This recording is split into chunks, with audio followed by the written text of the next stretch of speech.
welcome to the Nerdsmith Power Hour, friends. Hello, Internet. I'm Angela. I will be your host today. I hope you're all having an okay day. I am running a bit of a ghost ship today. Logan's feeling a little under the weather, so I agreed. Soldier on. I don't have much of a game plan for today, but we will, do our best. So let me. Happy Wednesday to you, littlest giant. That is very nice of you. Thank you. Let me change my music because that will make this. Oh, I'm sorry.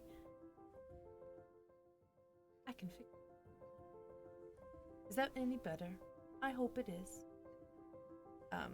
So, hello. This is the Nerdsmith Power Hour. If you haven't joined us before, this is a space that originally was exclusively for D&D and TTRPG discussions, but we've expanded a little bit to include pretty much whatever we want to talk about, including network news with the Nerdsmith Network. And, I will just assume from now on that when I posit a question, I will be getting emphatic nodding from the audience. I think that's a great way to, it's like the positive affirmation version of imagining your audience naked to calm down or relax because they're in a compromising position. I'd much rather just imagine that everybody is nodding emphatically. Agreement. That's how I live my life anyway. So anyway, I am Angela. Why don't I do a little bit of a blurb as a warm-up to get my head in a space. I know this week, last couple weeks have been a little intense. So yeah, I'm just here to have a little fun and chat with you guys. So please feel free to interact with me on stream. I'm more than happy to and answer questions or field topics. So starting with the fact that, let's see, I am a TTRPG role player. I'm a fiction writer and a musician and a singer. Pretty much everything people do for hobbies, I do for a quote-unquote living. That's the hope, but you know, we do what we can. So I have a bit of experience with DMing, lots of experience playing, especially for the last 5 years or so. Especially for the last 3 of those 5 years have been incredibly intensively in Dungeons & Dragons. And I should tell you about my crafts lately. I have been working on a number of things. That is one of my coping mechanisms. I compulsively collect cardboard. My husband can attest to this. Yes. Logan's gone. Most crafts. So I don't have as much on me right now for show and tell, but I can do a little bit of show and tell and talk to you a bit. So, let's see. They're all up here, so please pardon me for a moment. So one of the things that I'm really actually quite proud of is so Shenanigoons is our D&D stream, a Spelljammer campaign that we run on Tuesday nights. We didn't have an episode this week, but we will have an episode next week, permitting. And so we are. I play a Tabaxi in Shenanigoons. I play a Tabaxi rogue who's a bit of a Maine Coon rogue, and her name is Curie, and she is gray, and I made ears for her so that I could wear them. I have to wear earbuds instead of my headphones. I originally tried to attach them directly to my headset, but I had this pair of black cat ears from, I bought them at a bookstore. They were Cat in the Hat. I don't have the hat. I still have the hat. It's a little shiny, like, it looks very much like a doll is going to, like, I don't remember the name of the concert, but it's a kind of very Woodstocky hippie, but like Spencer's hippie, kind of. But I took the hat off, and it came with this headband, and these ears already have reinforcement in felt, so I just painted them with acrylic paint. They were originally black with pink inside, and I just painted over them with acrylics. They're really stiff right now. They're not, like, as pleasant to touch, but I can make up for that with my fur stole that I wear. But that's my ears. So I made those on the fly, pretty quick. I also, sorry for the clicking. Does it have a picture on it, or is it in cursive, Giant? The have a nice poop cross stitch. I unfortunately dropped this one. A little bit of patching because I put it up, but this is my pride and joy. So this is don't get weirded out. I promise I'll explain. This is Syl. Syl was my very first was my very first long-term character on Nerdsmith's stream. Yes, thank you, Giant. Please post it in the Nerdsmith Discord, which you can find a link for if anyone's watching down below. So this is Syl. Syl was a barbarian. We made a custom class. Still, to this day, one of my favorite things we've done in the network is creating a custom species, custom folk called the Goa. They are sentient, marble-esque statues. Instead of marble, they're made of a kind of a MacGuffin type material that we called airshale, EIR. And it is a sort of magical material that is used for, it can be transmuted via different rituals to have different properties, and it can also make other things have properties if it touches them, and lots of very complicated magics are done. She had an airshale disease. She wasn't made of that. So, I took what was a very standard mannequin head, and I did some stuff with it. But I'll talk through. Yeah, she got the Goa disease. She got blight shale on her feet because she walked barefoot on some, unbeknownst to her, exposed stuff. So anyway, this is a normal, what you'd say the standard human mannequin, like hat, rack, wig display thing. But I took this is gonna sound a little gruesome, I promise, it's not that bad. I took an X-Acto knife and I actually carved her nose pretty much clean flat. And then I had some, I'd call it molding clay, but it really was nail filler, the stuff you use when you want to fill nail holes in walls. Dries really quick, easy to sand down. You need to keep it wet to mold it well. It took a lot of layers, but what I ended up doing was I sculpted this shape into her brow, basically eliminating the brow bone and making this sort of flat sculpture shape. She's got a bit of a tip to her nose, and you can see her profile is much flatter. I filled in the lips. She was a little, I mean, I don't want to get on anyone's case if they naturally have pouty lips, but she was a little, like, duck face. So I flattened her lips out a little bit. I changed the chin just a tad. I flattened the chin out so she wasn't quite as skinny, because she's a barbarian. She's a buff girl. And I made her eyes bigger. I made the eye orbs a lot thicker. So then you can't really see it very well, but I spray painted her in a white and then an off-white, so she's actually an eggshell color. It's just a little bright here on camera.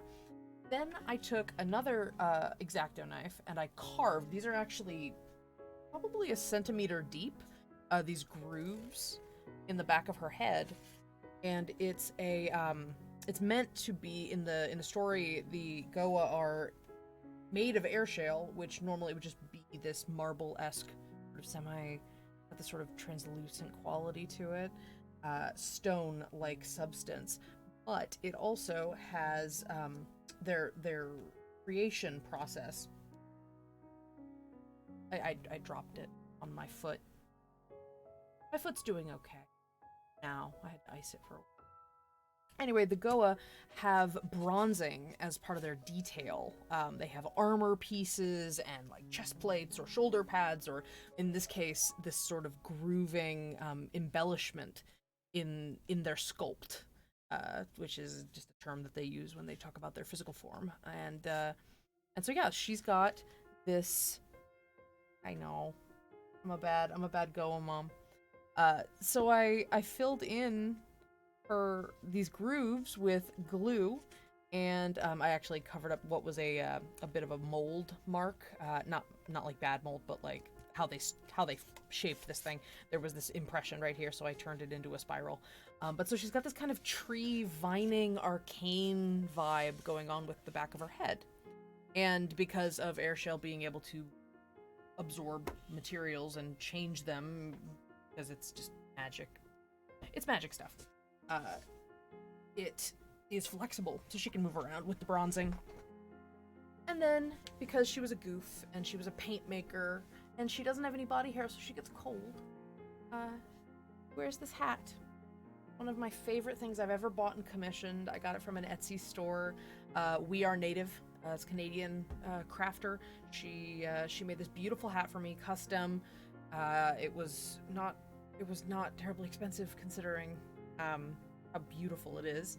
I did not make the hat, but the crafter at We Are Native on Etsy, all one word.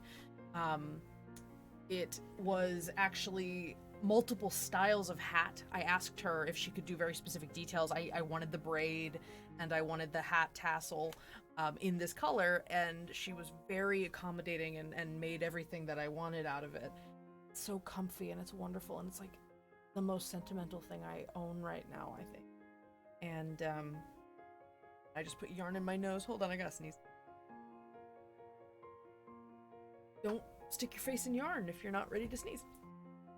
So yeah, and I actually did this because my original design for Syl included wanting her to have this sort of pigtail braid vibe.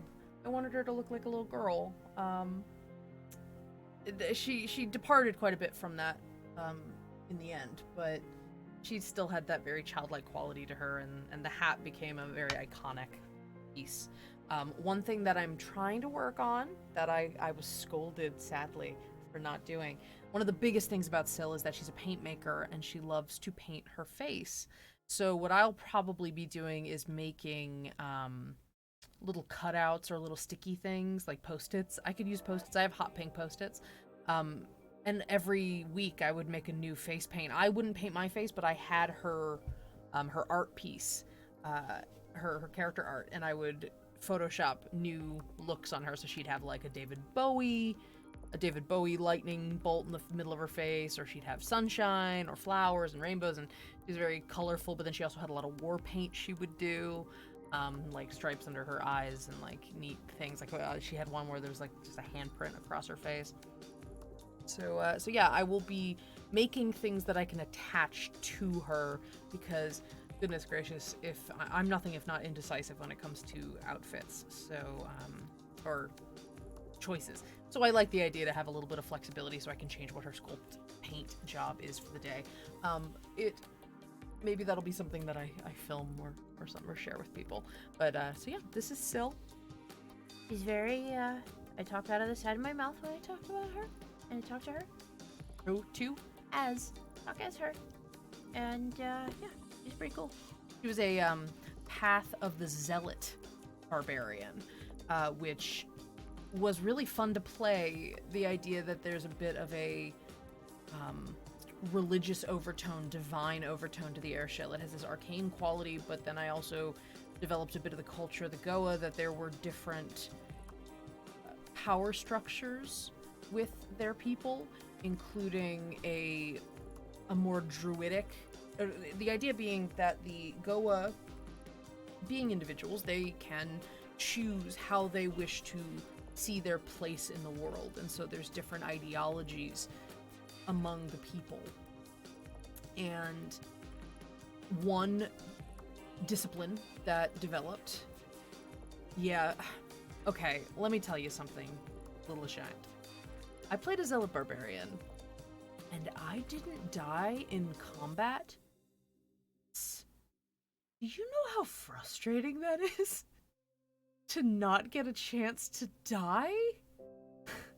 I was ready from day one to die and get to use my cool abilities and shit.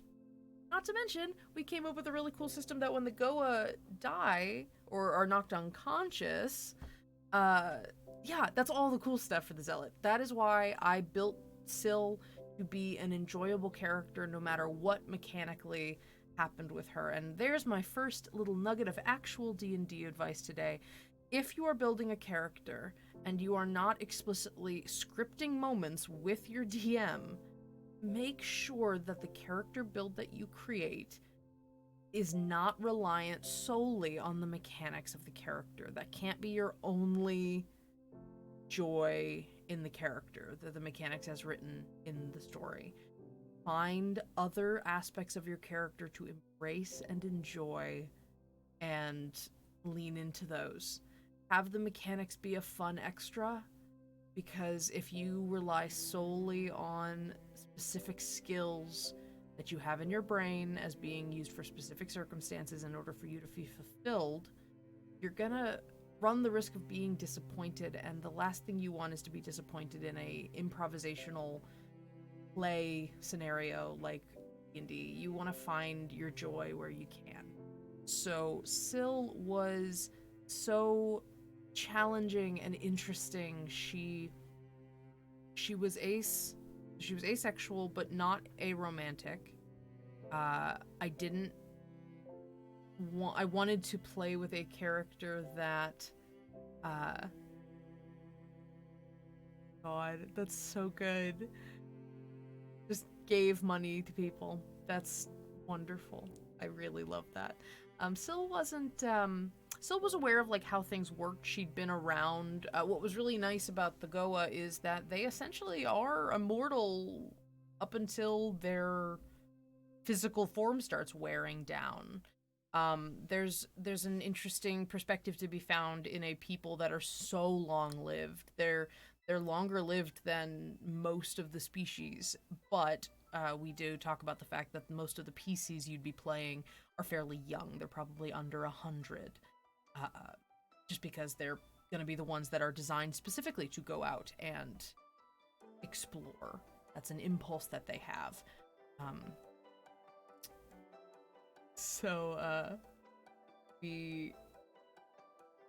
I just saw your Discord post. It was very, very good. If you have not gone to the Discord for us, please go check it out.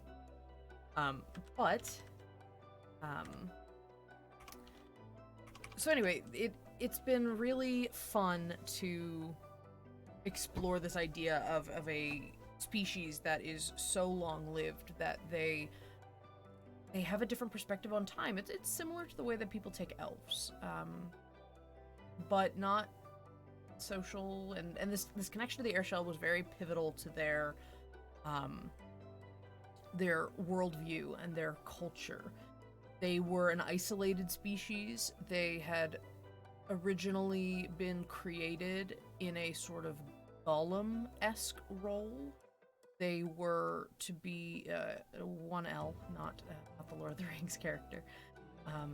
They were designed to be originally sentient servants, statues that were built and sculpted for very specific reasons and very specific purposes.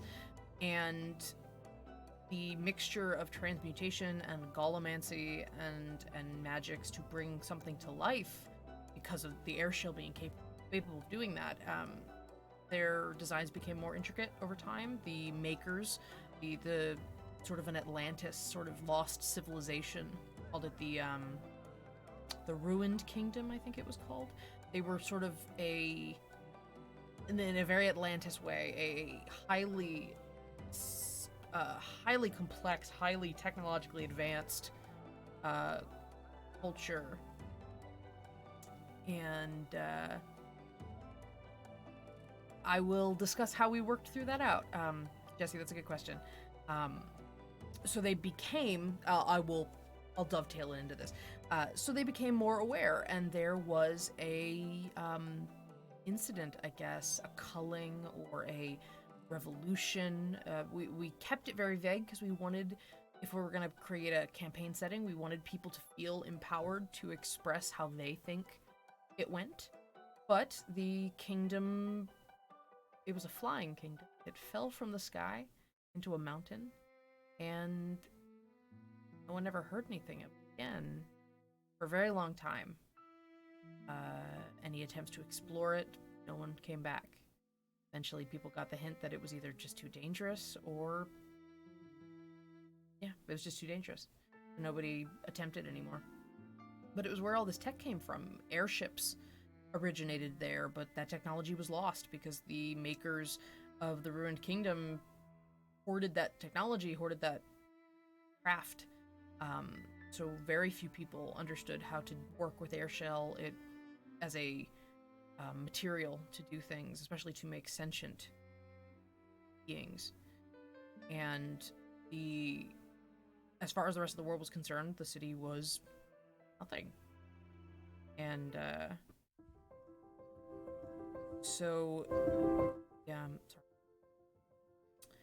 So yeah, the idea was that the city was dormant. It was lost as far as people were concerned. And then in the Countless Heroes timeline, about 50 years have passed since the Goa emerged. They were not known as the Goa. That was a self-identifier. They came up with their own. They were the nation of the Goa, or the Goa nation, and they came forth. And man, you suddenly see an army of soldiers and all shapes and sizes. A lot of them were very humanoid, but the Goa had created their own civilization, their own culture, their own way of life and living, and had sculpted themselves and made children and allowed themselves the expression, not being limited to the idea that they were always designed to look like mortal species. They always were human or elven or dragonborn. They would always look like someone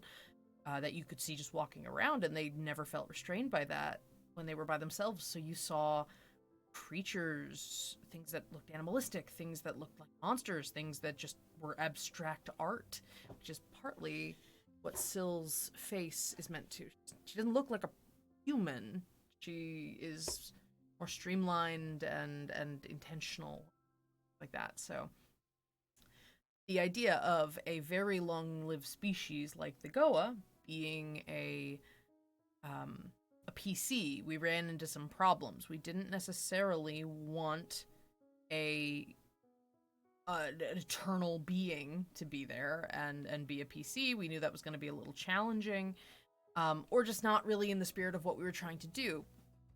So we came up with sort of a arbitrary rule that the PCs that were Goa were going to be of this generation, the most recent generation of Goa, or the first generation of Goa designed explicitly to explore the world outside. They were, when you make a Goa, this talked a little bit about in Countless Heroes, very near the end.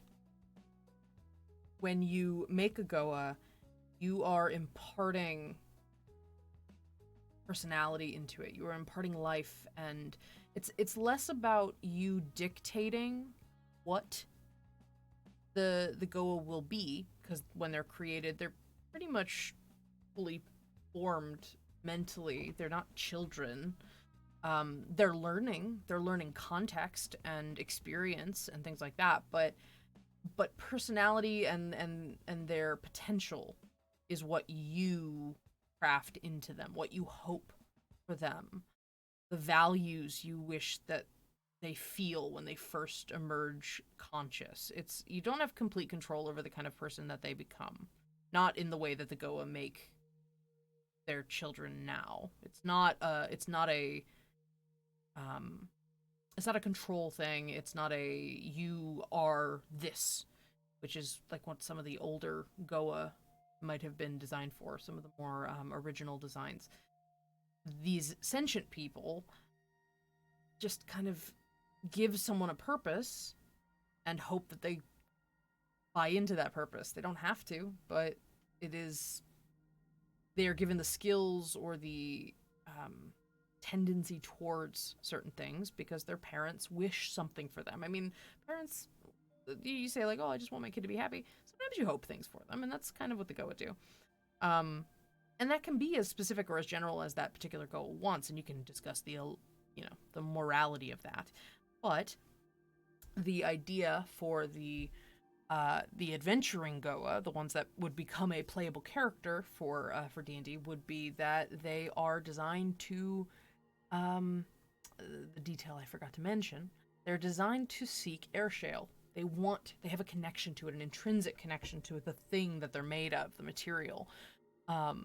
And the reason for that is the Goa didn't start reaching out until their store of airshale, there was a mine at the bottom of the city, began to dwindle a little bit. And they needed the ability to make more. They wanted children. They wanted a society to continue and flourish, and they couldn't do that without the material they came from. So these adventurers are going out there with, at least initially, the explicit purpose of locating airshale. But there's also the idea of being an ambassador for the Goa, wanting to show the best of what they can be, to improve relations, to make people trust them as a people. And so you have very charismatic Goa. You have strong and heroic Goa. You have embodying different ideals of heroism or goodness or cooperation, things like that. So things that are built into the bones of adventurers, wanting to be in a party, wanting to help people, wanting to slay evil, wanting to explore and adventure. So we thought that the idea that this younger generation of Goa, that were maybe 50 to 100 years old, they've experienced life. They're as experienced as a human of that age. They've lived lives, but they they're still children in the eyes of their parents, who can be hundreds and thousands of years old. So yeah, that was Syl. Syl was 50 when the campaign started. So she'd had 50 years of just kind of goofing off out in the wilderness and being, the idea of being a zealot comes from one of the two power structures I had created for the Goa culture, or rather, like I had said, the ideology. One ideology leans into druidic skills, the idea that airshale is a naturally occurring material. It does have mystical properties, but it is from nature. It is from the earth. There's a myth in the world of Vale that the earth is the egg of a dragon mother, a great celestial dragon mother, and that airshale is the shell of that egg, which is how we came. You have no idea how beautiful Logan's original myth for the egg and the dragon dovetailed so beautifully with my conceived idea of a marble species, that when we realized that marble or alabaster was originally how I described it, it was so similar to eggshell.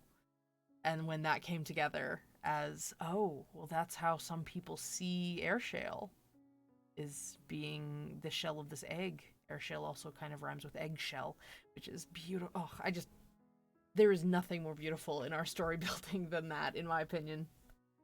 So, this druidic ideology was that the airshale was a naturally occurring element of the earth, and it was a way to connect with the earth itself, and so that is one direction that you could take when you're thinking about the airshale as a species.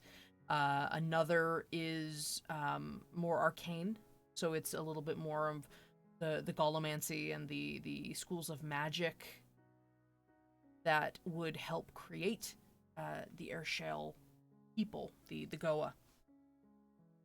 And the last one that I came up with was a divine perspective, that the airshale is from the great celestial dragon, therefore it is a divine material. It is something that is worshipped or respected as a religious icon. And so Syl's mother is the head of the more divine, Syl's maker, her mother, is the head of the divine sect. I do like the idea of cults in ancient history, not necessarily the connotation that it has now, but the idea of it just being a very specialized religious group. And so she was from this, like, worshippers of the divine light, I think is kind of their name. I don't remember quite what they were called. I might have to go back and look at my notes. But the idea that the Goa have this religious sect, and that her mother was called the Eris, Eiress, and Mother Eris, I think, Eris Kyne, Kyne, was her name, and so the Syl's mom was this. The chat does not know how to use the word Syl because it's CYL and nothing is spelled like that.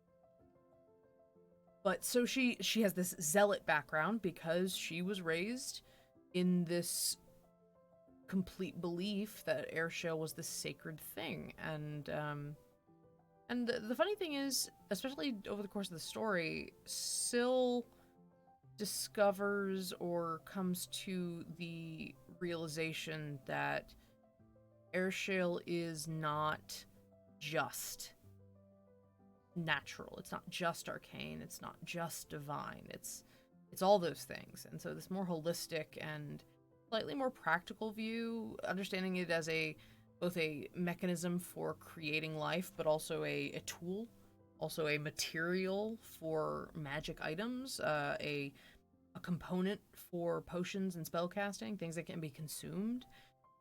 The idea that, that just puts the Airshale inside of you, just become more connected to the world. And so there was a lot of challenges. Yeah, it really would. I mean, honestly, I'm looking forward to Goa of any walk of life. As a quick preview, one of the shows that I'm working on for this year is if we're calling it the World of Vale. It's going to be a one-shot series. It's probably going to be later in the year. And I am going to be running the first season. And the first season is going to be all about the folk of Vale. And I'm going to be running one-shots with parties comprised completely of one of our custom races that we've made. And I'm so looking forward to the Goa. I'm looking forward to all of them. I'm really excited. I have all the one-shots pretty much outlined. But I'm very excited to get a chance to let people. One of the pitfalls of making a campaign that has new custom races is that if you don't have multiple people playing those races, or you don't just fully immerse yourself in those cultures as the plot of your story, which was not really what Logan was looking to do, you end up potentially pigeonholing people's perception of your custom race, that this is the only way to play it, or that you're constantly going to be compared to this thing. And if someone doesn't know much about their culture, rather, if a person of that race doesn't know much about their own culture, doesn't know certain things, you miss details. You just assume nobody knows about that. So I am really excited by the Folk of Vale series, so that first and foremost, I want people to see it'd be a homogenous party just for the sake of actual comparison. Oh yes, a transmutation wizard. Yes, Jesse. The idea of having a piece of Airshale that is the thing you actually change up would be very cool. So the idea of the Folk of Vale series would be that each one shot, with the exception of the first and the last one, doesn't matter, extra detail. Most of the one-shots are going to be homogenous parties of one of the custom races, so that people can play off of each other's skills, and you can see side-by-side comparisons of the types and breadth of people that you can create, and the types of heroes that you can create with that limitation of, you just play this. So we have the Goa, we have the Farosh, who are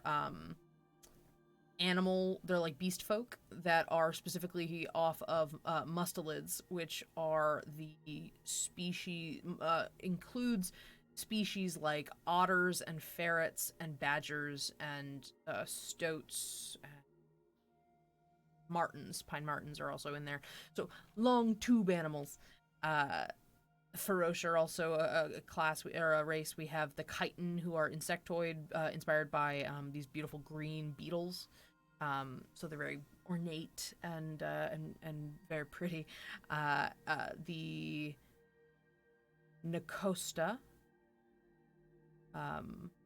Yeah, right. The Dacosta are people with witch.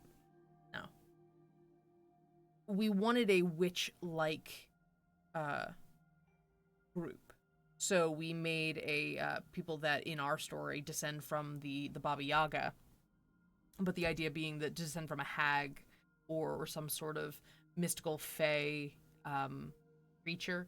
We're gonna open it up to being like you can probably descend from a number of things depending on what you want to do with your campaign. But in our game, it was the Baba Yaga, and you have this like hint of the bloodline, and that it can be any race. But no matter what race you are, if you're a Nakosta, you have the same stats as Nakosta. So you could be a Dragonborn, but you don't have the breath weapon. You have these stats. You lose all of what would be considered your like innate traits as a race in favor of the Nakosta because your bloodline is taken over by that bread. So yeah, there's a lot of divination and fate and cool uh, Wiccan elements to it that Tessa designed. And am I missing one? Oh, the Braith. The Braith did not get a lot of play in the game. They were a little mysterious. Logan didn't quite know what to do with them. We had one player playing around, but he wasn't in the game all the time. But the Braith are another sort of blending of a couple concepts. The idea of mortals, but also please make her a birdhouse with chicken feet on it. It would be so good. But the idea of the Braith, that they are descended from creatures from the abyss, specifically mind flayers as a kind of offshoot illithids, that they have, instead of hair, they have tentacles. There's kind of a aquatic vibe to them, but mostly just abyssal characters. But they're really interesting. I'm so excited about them. I made some neat headway with their culture building, their social structures, and playing off with this idea that they have an innate telepathic ability, and that they can share experiences with each other. It's got a little bit of a changelings from DS9, from Deep Space Nine vibe to them. This idea of a communal psychic space where they share information and experience and bond with each other, even so they can come back together even though they're disparate normally. And so I'm excited to explore the Braith. They deserve some more playtime, and I want people to see the variety of people Braith can be as well. So yeah, that's my big spiel on all the folk of Vale, which I've talked about before, but I'm glad you guys seemed to enjoy hearing about them. They are they were a project we had designed for Countless Heroes, and I'm very excited to get a chance to revisit them and to fill them out a little bit more, and have adventures that are specifically catered to them because they're all so interesting.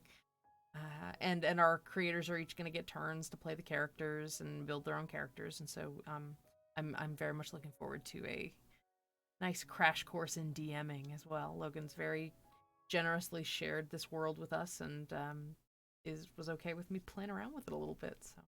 So I'm very much looking forward to the world of Vale. Grown in what way, Jesse? Can you clarify a little bit? Because, I mean, we've certainly grown in number since Countless Heroes. But I can talk a little bit about at least my own experience. But yeah, so the World of Vale will probably be later this year. Obviously, we're a little swamped right now. We got some things down the pike, some things closer down the pike than others, and we'll do our best to get things out. I am also working on bringing back Threads in the Veil. Threads in the Veil was an audio drama series. Oh, sure, I can talk a little bit. But yeah, so the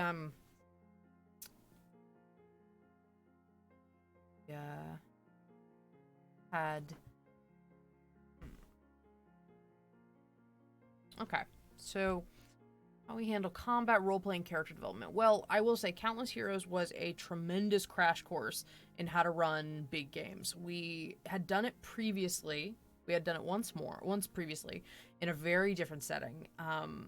Most of us from Countless Heroes had originally played in another long game, and by long I just mean we... Okay, so this is an example, in my opinion, of how not to run a West Marches game, just because of the sheer exhaustion that'll set in. We all basically went to summer camp. Logan and Tessa and a bunch of the players, and myself. I like. So we basically went to summer camp, all in the fall of 2016. And we played D&D remotely, and it was a private game.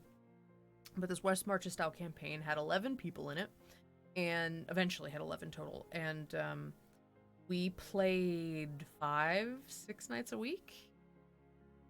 It's insane. But we played 5 to 6 nights a week for several months. We went from 10 to 20, I believe. We joined in around level 10. Me and Andy did, and we played, and it was a really fun way to get to know people. It was very intense. Like I said, summer camp in the sense of you're spending all the time together, and there's a lot of open role play rather than playing the game specifically, where Logan would get in the call with us, but he'd barely do anything. He'd just be there to oversee and experience the story, and if we brought NPCs out, he'd play them. But most of it was just like hanging out at home and doing domestic stuff and having parties and more character development and friendship building and things like that. So it was very free form. It was a lot of bleed. There's a lot of emotional bleed in that game because there was no structure to sessions, really. We kind of like never stopped playing or thinking about our characters. Some of us. And Countless Heroes was an attempt to do that in a more structured way. We didn't have the same people playing every night, but we still had that multi-night running a game. Logan loved the idea of these sort of constantly spinning cogs of storytelling, that if you're playing for multiple days a week, you have just the story's never stopping. You're almost playing in real time, which is what the first campaign we played was. It was in the Tolis setting. If you see the Kickstarter, Tolis is a huge campaign setting. It's a city that is planned down to the street, like 600-page document that's like maps and information and plot hooks and stuff. Give me 1 second. I need a lozenge.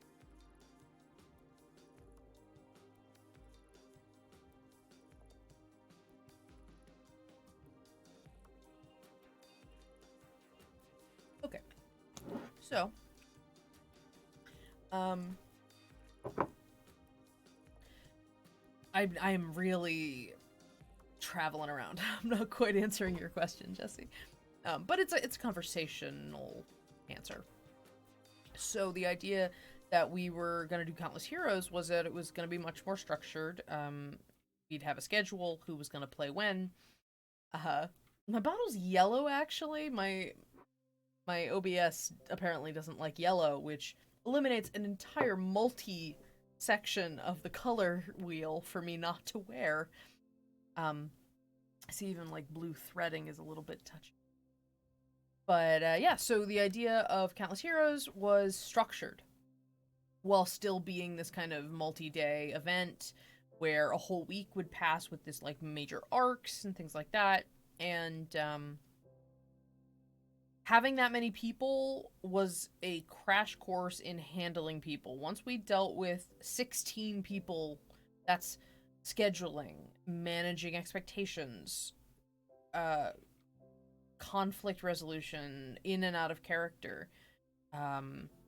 We learned a lot about party dynamics and group dynamics that have been invaluable in how we as individuals run games now and how we participate in games. The idea that you learn from experience, you learn from time, it's fascinating how condensed that experience can be when you're playing multiple times a week over the course of several months, going from level 1 to level 20 in a character. Uh, Hi, Anne. I actually do have a so I have these cups that are like yellow. IKEA cups. They're red and they clip onto a hook or onto a pole I have, and I covered an entire one with green tape so that it doesn't show up on my screen because it sticks out a little bit in my camera. Um, but yeah, we learned a lot from Countless Heroes. How to run games, how not to run games, how to run parties, how to handle things. And when you suddenly have only 6 people instead of 11 or 16, you start to be able to be very mindful of dynamics and how to make sure that people are getting the most out of their games. And yeah, no, that's okay, Jesse. Sleep is important. Yes, the Banana Brothers were on last night. Jari in chat. Anne is the DM. Banana Brothers is a dear friend of the network, and they are delightful. And I cannot wait till, oh my god, next week. I didn't realize it was next week until Andy said something today, and I, oh god, no wonder I just lost all sense of time since WonderCon got canceled. um, so, I guess as a little bit of a departure, I'm playing in Banana Brothers next week. I'll be guesting as a half-sibling. And, yes, you can watch things on recording, so you won't have to miss anything. You can go check them out on VOD here on Twitch, or whenever things go out onto YouTube. But yeah, so I'm playing a Banana Brothers character. It's the Banana Brothers and their banana sister. Um, but yeah, I'm looking forward to it. It should be very fun. I will have to go back and watch, and so at least I know what's going on. Banana siblings. So yeah, I'm very much looking forward to her. I've only played a sorcerer once. I'm very excited to play a sorcerer. Um, she's good. I like her. I haven't developed her a ton. All right. What else to talk about, Jesse? Is there anything specific you want to know about Countless Heroes or things like that? You talked about what we are a bunch of bananas.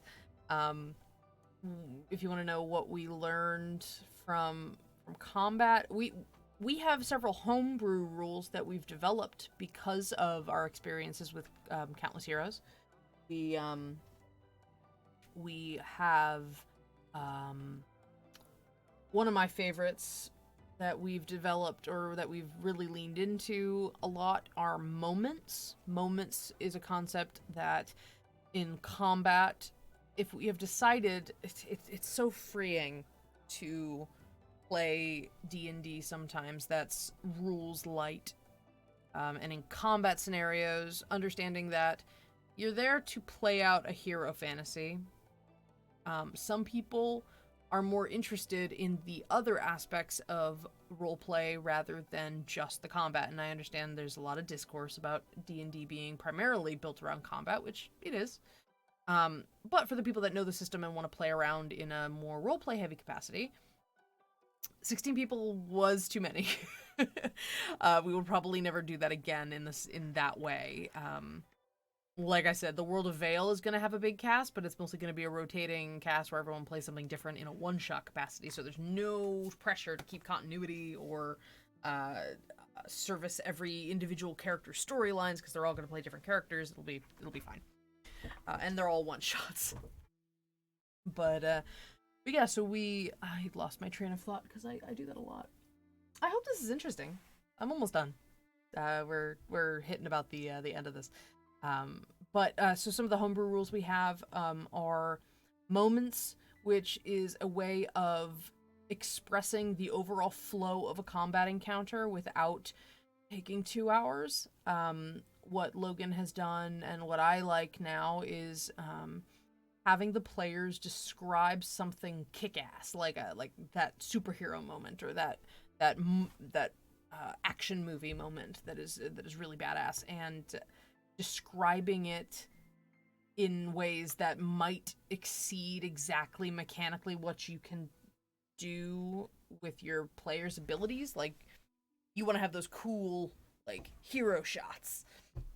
And so what we do is we have the players describe one good thing and one bad thing that happened during the fight. So that allows people to do a little more flavorful things. If they want something really bad to happen, they can, theoretically. The DM can express, hey, say one minor bad thing that happened, or one minor good thing that happened, or I'd like to hear a really, really good thing that happened to you, but then something catastrophically bad, something permanent, something that scars you. What happened? So the DM can set the parameters. Hi, Rhiannon. Welcome. I'm sorry that the chat is so small. I have to fix the layout. I'm still working on it. But the idea that you can set parameters and let the players express things, and embracing failure is a really valuable thing. So giving the players agency to define their failure, as they get more comfortable, they might embrace slightly more failure than you expect.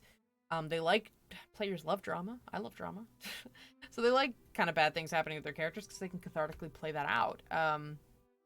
So moments are a big one that I will work on them, Jesse. They are on my list. Thank you. I'm glad we can keep you company a little. So I am talking homebrew rules that we have going for us. Let me think. What other things do we have? We were for a long time doing desperation.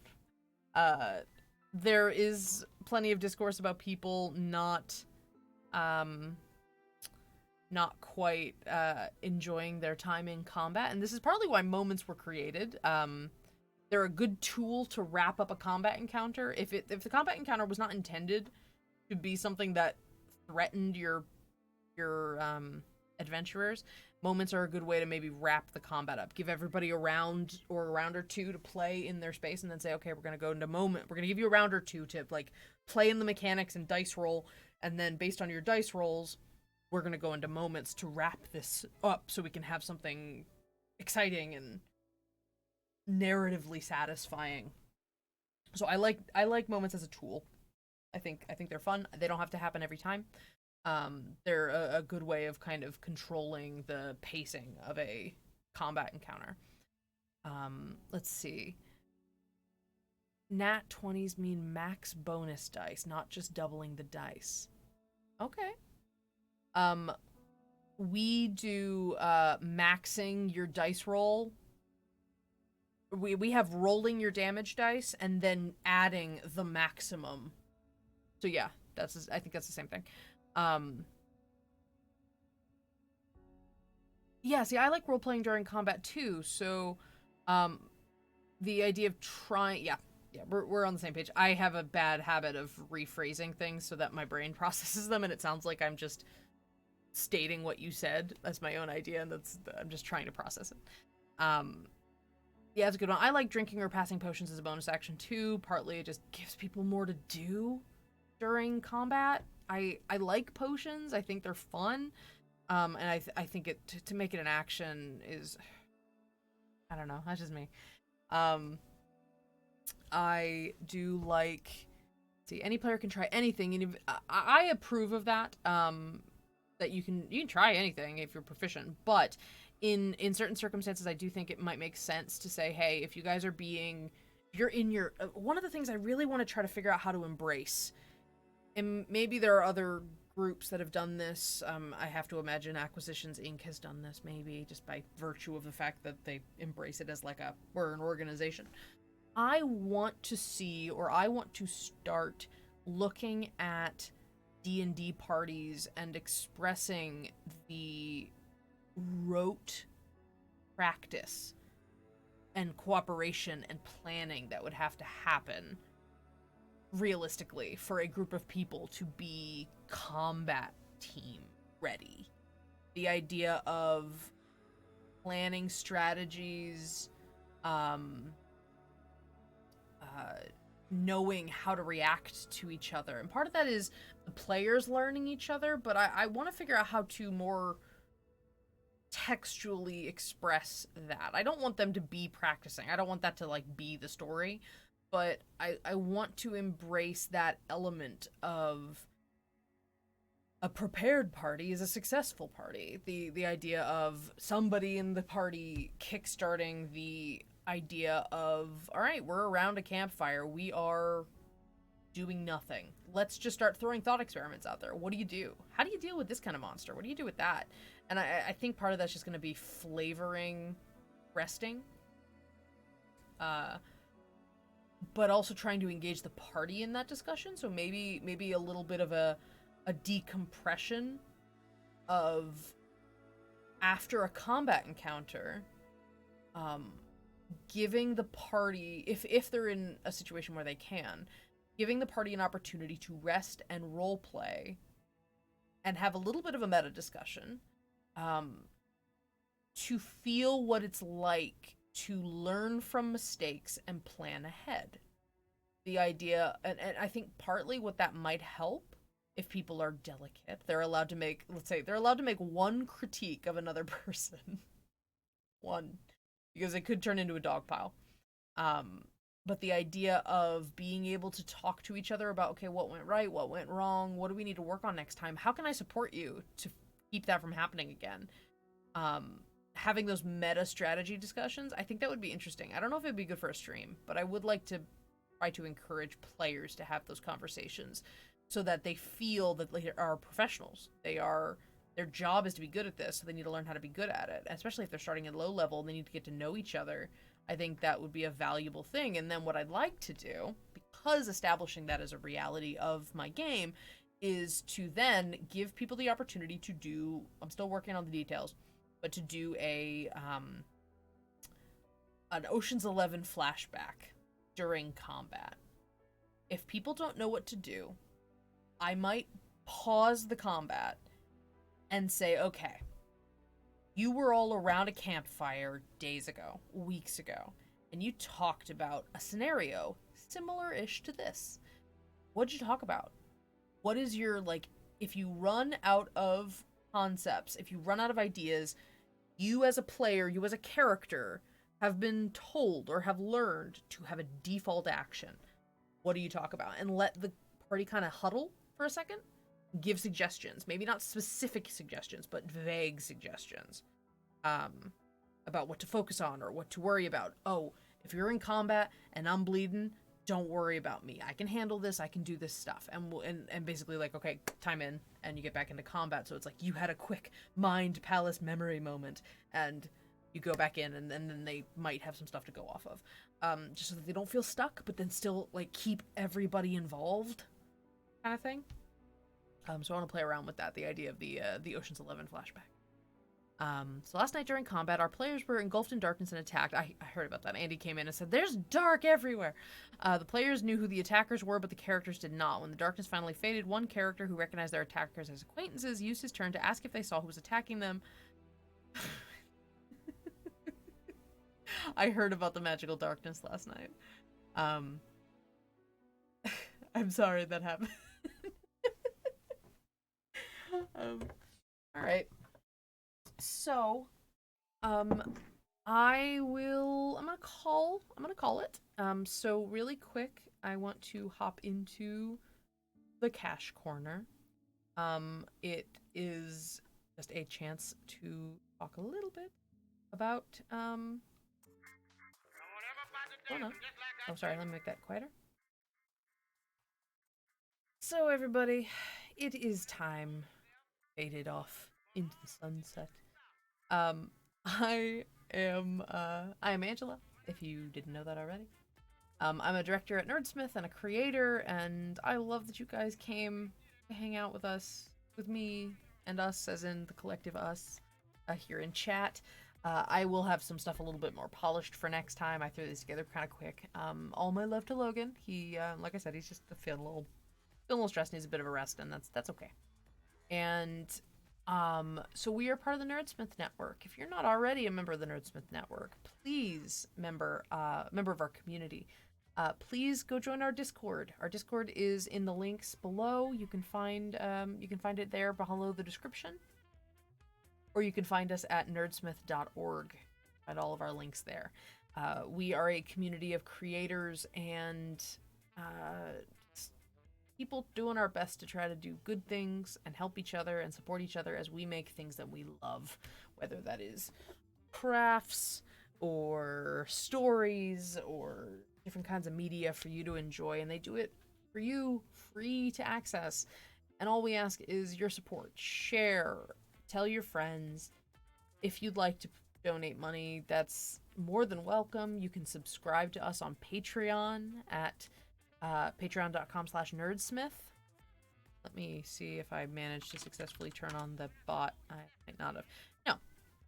But you can find our links below in below the chat. And if you can see on the screen here, I have had a notice up the whole time. We didn't get any donations today. We don't normally get donations during Power Hour. It's usually a casual lunch break. But any Streamlabs donations that come in during the Power Hour for the next foreseeable future are going to go into our Nerdsmith Net Work Relief. And I know that's a bit of a tongue twister to say it like that. I thought it was funny. It looked funnier in text. So it's a work relief fund, an emergency fund to help our streamers who have lost jobs, have lost hours and wages, and just need a little bit of a leg up right now and some support. And so we're doing what we can every week to share what we can from that fund to our creators. And anything that was donated in Streamlabs during this and during any of our other shows this week are going to go into that fund. You can find it on streamlabs.com/wearenerdsmith. That end of the URL is not necessary. And you can find the link below under support this show or tip this show. You can find the link to Streamlabs. And yeah, so we've got a bunch of things coming up this week. So please check out our other activities that we're doing. Tomorrow we have the soft premiere or more official premiere of No Brainer, which is Matthew Siebert running Trivia Night. He is a bar trivia aficionado. He used to run bar trivia. He has a collection of thousands of questions and different types of categories. And we will have a team of 3 teams of 2 creators jumping in to play some trivia. And if you're interested, if you're a creator and you're in the chat right now and you're interested in playing tomorrow, please let us know. And we can see if we can get you in there. It should be very, very fun. If you donate during that stream, a lot of funny things can happen. You can make, you can fiddle with the questions a little bit, make weird things happen, and make the questions challenging, to say the least. So you should definitely check that out. No Brainer. It's going to be at, I believe, 6 o'clock Pacific tomorrow. That is 9 p.m. Eastern. So please check it out. Matthew's amazing. He's such a good host, and it's a very, very fun time. I was on it last week before we named it. It is now called No Brainer, and let's get quizzical. That was the other possible name for it. That is just a tagline. And then on Friday afternoon, 2 p.m. Pacific, that is 5 p.m. Eastern, we have Fireside Chad.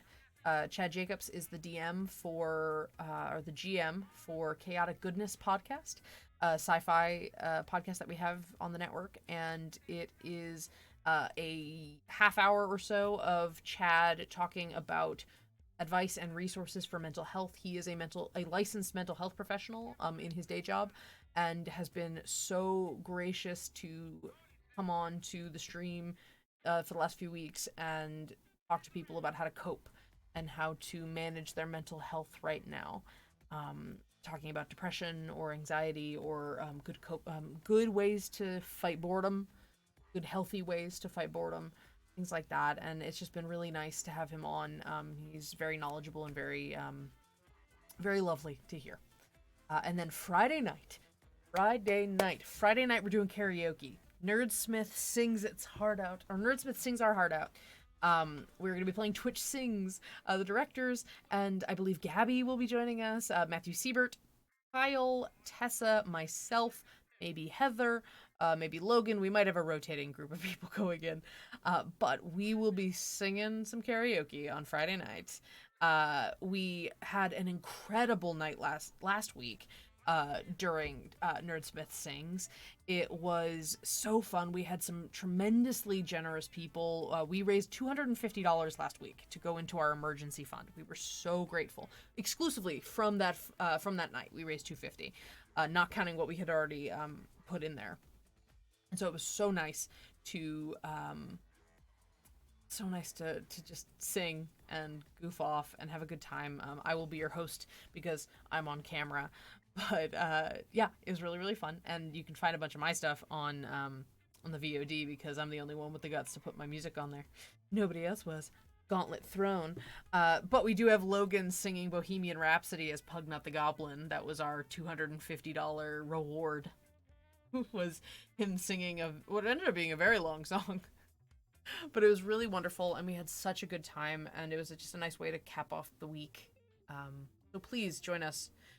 Find all of our stuff on Twitter, at We Are Nerdsmith, including the schedule for this week, so you can find all of our stuff. Please check us out. That is all I've got for today. You guys are awesome. Thank you so much for joining us. I am Angela. I have been your host.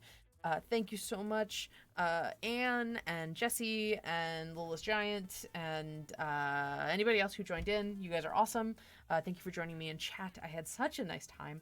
And I will see you next week, same time, Wednesdays at noon Pacific, 3 p.m. Eastern, here on Nerdsmith's Twitch channel. We are Nerdsmith, and you all have a very safe and restful rest of your day, if you can manage it. Please enjoy the rest of your week. I hope to see you on some of our streams. And if you could, please do me a favor and be good to each other. So much.